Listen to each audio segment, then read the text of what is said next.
se cache-t-il derrière un rejet apparent?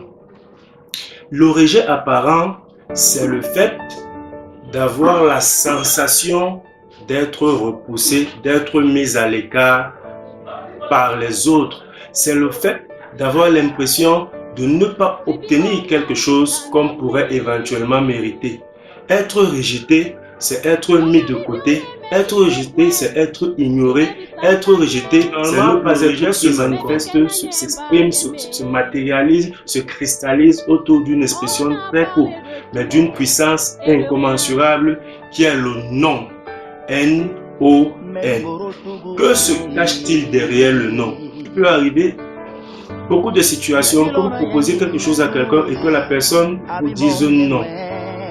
Est-ce que ce non-là veut dire que la personne vous a rejeté?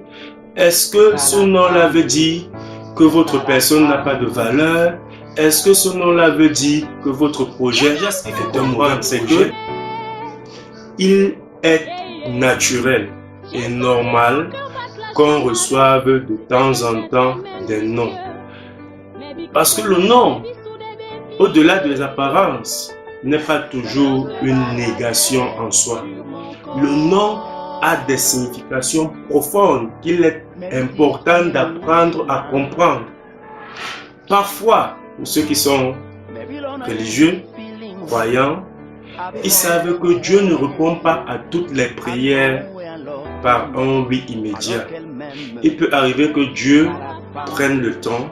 On dit souvent que le temps de Dieu n'est pas le temps des hommes. Il peut arriver que Dieu essaye d'arranger davantage les circonstances pour vous mettre dans des conditions meilleures. Pourquoi? Parce que parfois, l'attente qui précède l'accomplissement de son vœu peut être un moment pour apprendre, peut être un moment pour s'améliorer, peut être un moment pour travailler sur soi-même, peut être un moment pour améliorer son tempérament. Vous voulez un mari, chaque homme que vous rencontrez vous dit non. Dès que vous commencez à parler de projet, il détale. Dès que vous commencez à parler d'une relation sérieuse, il ne répond plus au téléphone. Est-ce à dire que vous n'êtes pas fait pour le mariage? Je ne pense pas. Cela signifie tout simplement que le moment n'est peut-être pas encore arrivé. Cela signifie tout simplement que ce n'est peut-être pas la bonne personne. Cela signifie tout simplement qu'il faut peut-être prendre le temps de travailler sur soi-même, de devenir une bonne femme. Notre préparation, parce que comme m'a le dit mon frère Franck Bilong Mézac qui est en France, comme il aime à le dire, tout est dans la préparation. Est-ce que vous êtes suffisamment préparé pour recevoir le oui? Si vous êtes un jeune homme et vous faites la cour à une femme, elle peut avoir dit non parce qu'elle est impressionnée par votre façon d'être et qu'elle ne comprend pas encore votre fonctionnement.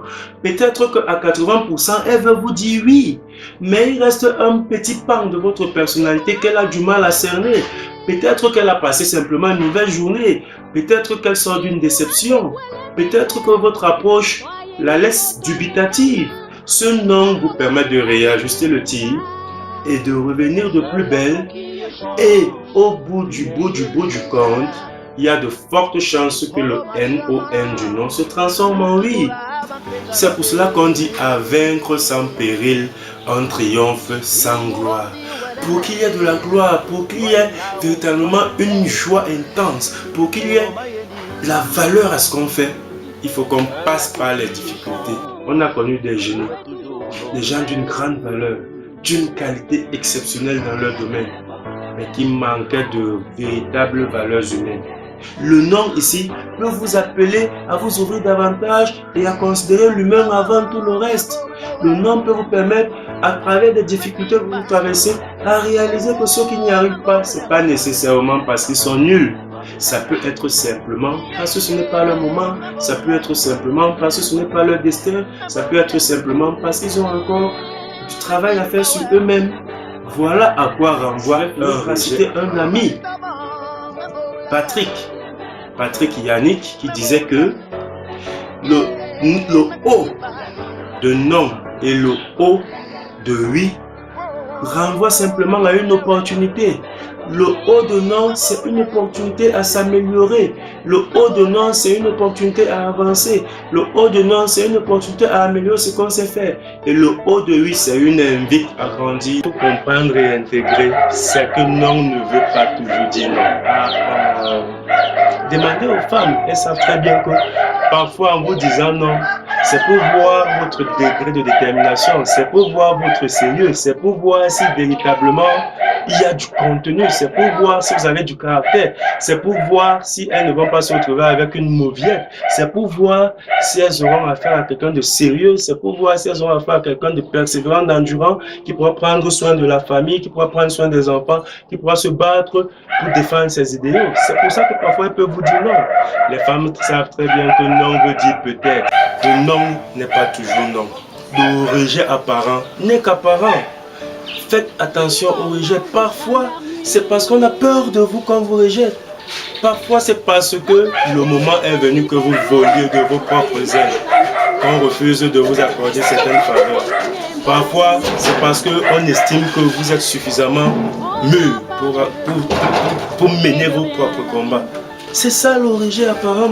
Le rejet apparent, c'est de comprendre que derrière le non se cache une opportunité. C'est de comprendre qu'il y a une remise en question à faire. Il y a une amélioration de son potentiel, une amélioration de sa personne, une amélioration de sa qualité de vie, une amélioration de sa technicité. Et certains non cachent un oui plus grand. Parfois, vous avez l'impression d'être rejeté parce que ce que vous méritez est meilleur encore rien devant. Parfois, le principe premier, Dieu en nous et autour de nous, peut vous refuser une opportunité parce que cette opportunité va vous corrompre. On a vu des gens insister à avoir un travail et verser finalement dans des compromissions, trouver un environnement emprunt à des compromissions. On a vu des gens fêter l'achat d'une nouvelle voiture pour finalement faire un accident mortel 2-3 jours par la suite. On a vu des gens tellement insister à avoir un diplôme qu'ils se sont retrouvés en train de faire n'importe quoi et finalement cela ne leur a servi à rien. Donc comprenez que derrière un non apparent, derrière un rejet apparent, se cache une grande invite, se cache un espoir, se cache un projet, se cache une grande promesse. Vivez avec le non, acceptez le non, intégrez le non dans votre quotidien et tapotez quelqu'un qui vous dit non à l'épaule. Dites merci pour votre non. Quelle serait votre surprise lorsque quelqu'un vous demande un service, que vous lui dites non et qu'il vous tapote à l'épaule, dit merci beaucoup pour le non. Quelle serait votre surprise lorsqu'il revient le lendemain et les jours d'après avec le même sourire, il continue à vivre avec vous comme si de rien n'était? Vous comprendrez que vous avez affaire à un grand esprit, que vous avez affaire à quelqu'un de grand, de mature. C'est cela, rentrer dans la dimension spirituelle de la maturité, rentrer dans la dimension de l'élévation, rentrer dans la dimension de la plus grande des victoires. Encaisser les noms, aimer les noms, caresser vos noms. Le nom permet d'améliorer le service en entreprise. Le nom permet de revoir ses stratégies. Le nom permet de réajuster, n'est-ce pas, ces techniques. Le nom permet le nom est une formation, le nom est une promesse. Derrière chaque nom, le haut du nom et le haut du oui renvoie à l'opportunité. Saisissez l'opportunité, l'opportunité de grandir, de s'améliorer, d'améliorer sa technique, d'améliorer sa façon de faire, d'améliorer sa façon d'être. Et vous rentrez dans la dimension de la plus grande des victoires. C'était M. Sissegon, Sangban Bé. Que la paix soit avec vous pour la plus grande des victoires. À très bientôt. Je vous aime.